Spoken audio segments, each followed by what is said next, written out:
এই যে শবে বরাত আসছে, ভাগ্যে ভালো কিছু লেখা হয় শবে বরাতে, এই বিশ্বাস থেকে হুমড়ি খেয়ে মানুষ মসজিদে আসে, ঠিক না ঠিক? ভাগ্যে ভালো কিছু। আসসালামু আলাইকুম রহমতুল্লাহ। প্রিয় দর্শক শ্রোতা, আজকে শাবান মাসের 11 তারিখ। শাবান মাসের 14 তারিখ দিবাগত রাত্রে পবিত্র লাইলাতুল বরাত। লাইলাতুল বরাতে অর্থাৎ শবে বরাতে আপনারা কিভাবে আমল করবেন, কি ইবাদত করবেন, সবগুলো জানতে পারবেন এই ভিডিওতে। অবশ্যই ভিডিওটি পুরোপুরি দেখুন। ধন্যবাদ। লেখা হয় কবে? একটা হলো মানুষের সৃষ্টিরও 50,000 বছরে আল্লাহ তাআলা ভাগ্য নির্ধারণ করেছেন। আরেকটা হলো প্রতি বছর যেই রাতে আল্লাহ কোরআন নাজিল করেছেন, আল্লাহ সূরা দুখানে বলেছেন সেই রাতে অর্থাৎ লাইলাতুল কদরে আল্লাহ তাআলা সব গুরুত্বপূর্ণ বিষয় ধার্য করেন। শবে বরাত যেটাকে আমরা বলি মধ্য শাবানের রাত, এই রাতে ভাগ্য নির্ধারণ হয় এই মর্মে বিশুদ্ধ হাদিস বর্ণিত নাই। তারপরে আমরা জেনারেলি বলি ভাগ্যে যেন ভালো কিছু আল্লাহ লেখেন, আপনার নসিবে যেন ভালো কিছু আসে, আপনার রিজিকে যেন আল্লাহ বরকত দান করেন, এর জন্য বেশ কিছু আমল আমরা কোরআন হাদিসের আলোকে বলতে পারি, সাজেশন দিতে পারি। তবে তার আগে আমাদেরকে জানতে হবে যে ভাগ্য সুপ্রসন্ন হওয়া বা রিজিকে বরকত হওয়া বলতে কি বোঝায়। বা রিজিকে বরকত হওয়া বলতে বোঝায় আপনি যা কামাই করবেন এর ভিতরে আল্লাহ তাআলা কল্যাণ দিবেন, যা কামাই করবেন এর ভিতরে বরকত হবে। প্রাচুর্য না, অনেক টাকা না, যা হবে এটাতে কি হবে? বরকত হবে। আমরা কি বরকত চাই না সম্পদ বেশি চাই? বরকত চাই। বরকত যদি চান এক নম্বর হলো ঈমান এবং তাকওয়া লাগবে। আল্লাহ বলেছেন ওয়ালাউ আন্না আহলাল কুরআন আমানু ওয়াত্তাকাউ লাফাতাহনা আলাইহিম বারাকাতিম মিনাস সামা। যদি কোনো জনপদের লোকেরা ঈমান আনে, আল্লাহর ভয় অন্তরে লালন করে, আল্লাহ বলেছেন আসমান থেকে বরকতের সব দুয়ার খুলে দেওয়া হবে। এজন্য ভাই, ঈমান যদি থাকে, তাকওয়া যদি থাকে, গুনাহমুক্ত জীবন গড়ার সংকল্প যদি থাকে, বরকত আসবে জীবনে। নাম্বার 2, ইস্তেগফার বেশি বেশি করলে। আল্লাহ বলেছেন সূরা নূহের মধ্যে, যদি কেউ ইস্তেগফার করে, নূহ আলাইহিস সালাম তার জাতিকে বলেছেন ফাকুল তুস্তাগফিরু রাব্বাকুম ইন্নাহু কানা গাফফারা ইউরসিলিস সামাআ আলাইকুম মিদরারা ওয়া ইউমদিদুকুম বিআমওয়ালিন ওয়া বানিন ওয়া ইয়াজআল লাকুম জান্নাতিন ওয়া ইয়াজআল লাকুম আনহারা। আল্লাহ নবী নূহ আলাইহিস সালাম বলেছেন আমি আমার জাতিকে বলেছি তোমরা আল্লাহর কাছে ইস্তেগফার করো, ক্ষমা প্রার্থনা করো। বেশি বেশি ইস্তেগফার করলে আল্লাহ তাআলা রিজিকের মধ্যে বারাকা দিবেন, অভাব দূর করবেন, সম্পদে এবং আল্লাহ তাআলা বরকত দান করবেন। তাহলে 2 নম্বর আমল হলো ইস্তেগফার করা, রিজিকে বরকত হবে ইনশাআল্লাহ। নাম্বার 3, শুকর আদায় করা। আল্লাহ বলেছেন লা ইন শাকারতুম লা আযীদান্নাকুম। আপনি কোনো কিছু পেয়েছেন আলহামদুলিল্লাহ বলেন, যা পাইছেন শুকর আদায় করেন, আল্লাহ নিয়ামত বাড়ায় দিবেন। নাম্বার 4, দান সাদাকা করা। আল্লাহ তাআলা বলেছেন ইয়ামহাকুল্লাহুর রিবা ওয়া ইউরবিস সাদাকাত। আল্লাহ সুদকে ধ্বংস করবেন, তবে সাদকা এবং দান এটাকে আল্লাহ তাআলা বাড়িয়ে দিবেন। এই জন্য কেউ যদি দান করে আল্লাহ তাআলা তাকে কি দেন? বরকত দান করেন তার রিজিকে। তারপরে 5 নম্বর হলো আত্মীয়তার সম্পর্ক রক্ষা করা। নবীজি সাল্লাল্লাহু আলাইহি সাল্লাম বলেছেন মান সাররাহু আন ইউবসাতা লাহু ফি রিজকিহি আও ইউনসালাহু ফি আথারিহি ফালিয়াসিল রাহিমা। যে ব্যক্তি চায় তার আত্মীয়তার সম্পর্কে, যে ব্যক্তি চায় তার হায়াতে বরকত হোক, তার রিজিকে বরকত হোক, সেই জন্য আত্মীয়তার সম্পর্কের সাথে সম্পর্ক ভালো রাখে, আত্মীয়দের সাথে অর্থাৎ রক্ত সম্পর্কে আত্মীয়দের সাথে যেন সম্পর্ক কানেক্টেড রাখে, বিচ্ছিন্ন না করে, তাহলে তার রিজিকে এবং হায়াতে বরকত হবে। এবং সর্বশেষ আরেকটা আমল বলতে চাই, সেটা হলো খাবারের ক্ষেত্রে একত্রিত হয়ে বসে খাবার খাওয়া। এই সুন্নত আমাদের সমাজ থেকে বিদায় হয়ে গেছে, আমরা অনেকে জানি না।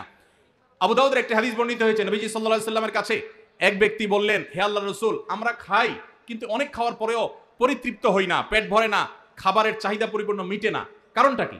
নবীজি সাল্লাল্লাহু আলাইহি সাল্লাম বলেছেন তোমরা সম্ভবত আলাদা আলাদা প্লেটে খাও, আলাদা আলাদা সিঙ্গেল খাও।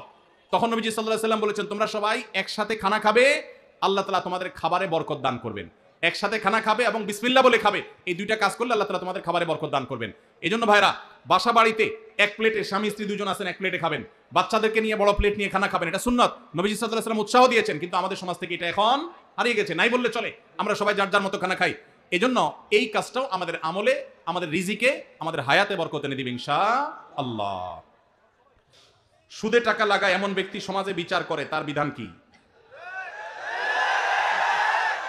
সুদে টাকা লাগায় এইরকম আসামি থাকলে তার নিজেরই তো বিচার করা উচিত, সে আবার কিসের বিচার করবে? মুসলমানদের সমাজে হারামখোররা কখনো বিচারকের আসনে বসতে পারা উচিত না। মুসলমানদের উচিত এগুলোকে সতর্ক করা, এগুলোর ব্যাপারে সতর্ক থাকা। আল্লাহ আমাদেরকে তৌফিক দান করুন। যে সমস্ত মানুষ হারামের সাথে খুল্লম খোলা সম্পর্ক, মুসলমানদের সমাজে কিভাবে তাদেরকে বিচারক হিসেবে ডাকেন? আর ভালো মানুষের কি অভাব পড়ছে এলাকায়? সুদখোর ছাড়া ভালো মানুষ কি নাই এলাকায়? তাহলে কেন সুদখোরকে দিয়ে বিচার করতে হবে? যে আল্লাহর ভয় যার মধ্যে নাই, সে কিভাবে ন্যায়সঙ্গতভাবে বিচার করবে? কিভাবে আশা করা যায়? আল্লাহ আমাদের ভাইদেরকে সবাইকে হেদায়েত দান করুন। যারা সুদের কারবারে জড়িয়ে আছেন, আল্লাহর ভয়ে হারাম থেকে সরে আসুন। আইডি কার্ড ও পাসপোর্ট বানানোর কাজ করা হালাল নাকি হারাম? আইডি কার্ড বা পাসপোর্টের কাজ, অর্থাৎ কারোর আইডি কার্ড পাসপোর্ট লাগবে, সেটার জন্য কাগজপত্র রেডি করলেন, অনলাইনে ফর্ম ফিল আপ করে দিলেন, এসব কাজ করে আপনি ফি নিলেন, এটা জায়েজ আছে। কিন্তু আপনি আইডি কার্ড এবং পাসপোর্ট অবৈধ উপায়ে যেটা পাওয়ার কথা না সেটা পাওয়াই দিবেন, যেটা 10 দিনে পাওয়ার কথা সেটা 5 দিনে পাওয়াই দিবেন, এই রকম করে যদি আপনি অফিসারদের সাথে তলে তলে লিঙ্ক করে ঘুষের লাইন করে আর ক্লায়েন্টের কাছ থেকে টাকা নেন, তাহলে সেই উপার্জন আপনার হারাম। কথা কি বুঝাতে পারছি? একটা হলো যে আপনার একটা দোকান আছে, কম্পিউটার দোকান আছে, নেট সার্ভিস আছে, আপনি অনলাইনে ফর্ম ফিল আপ করে দিলেন, কাগজপত্র আগায় যোগায় দিলেন, এটার জন্য ফি আপনি 2000 4000 আপনি নিতে পারবেন। কিন্তু আপনি ক্লায়েন্টের কাছ থেকে অতিরিক্ত টাকা নিয়ে ওই পাসপোর্ট অফিসার, এনআইডি কার্ডের ওই অফিসারে আপনি ঘুষ দিলেন, দিয়া আপনি কাজটা করে আনলেন। এই ঘুষের কারবার করে অবৈধ কাজ করলেন, দেরির কাজ আগের করাইলেন, লাইন ব্রেক করাইলেন, নানামুখী যে শয়তানিগুলো আমাদের দেশে হয়, অবৈধ কাজ হয়, এগুলোর জন্য যদি টাকা লেনদেন করেন, তাহলে আপনার এই ব্যবসা হালাল হবে না। সর্বশেষ প্রশ্ন, আকিকা না দিলে কি শিশুর বিপদ কাটে না? আকিকা না দিলে শিশুর বিপদ কাটে না এমন কোনো কথা কোরআন হাদিসে নেই। তবে আকিকা দেওয়া এটা গুরুত্বপূর্ণ একটা আমল। আল্লাহ কাউকে পুত্র সন্তান দান করলে 2টি ছাগল, আর কন্যা সন্তান দান করলে 1টি ছাগল জবে করা, এটা নবীজি সাল্লাল্লাহু আলাইহি সাল্লামের সুন্নাহ। এটা জন্মের 7ম দিনে, না হলে 14তম দিনে, না হলে 21তম দিনে করবেন। সেটাও যদি কোনো কারণে না হয়, পরে যে কোনো সময় করলেও আদায় হয়ে যাবে।